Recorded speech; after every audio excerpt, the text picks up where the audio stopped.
Father को salute करने के लिए।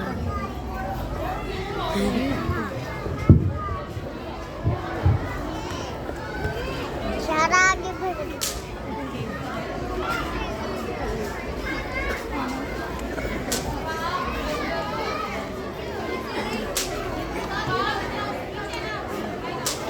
मुझे सिखाया कुछ कहते हो पापा खुद सब सहते हो हमसे नहीं कुछ कहते हो।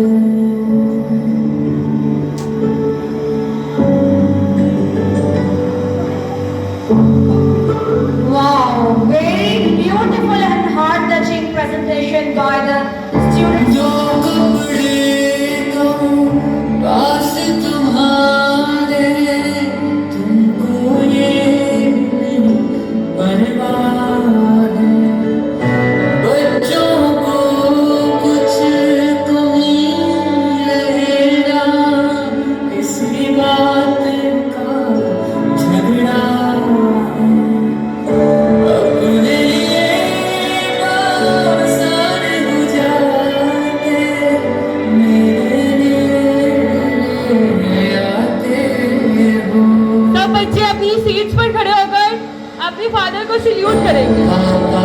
जो कुछ कहते नहीं पर सहते बहुत कुछ है। हमसे नहीं कुछ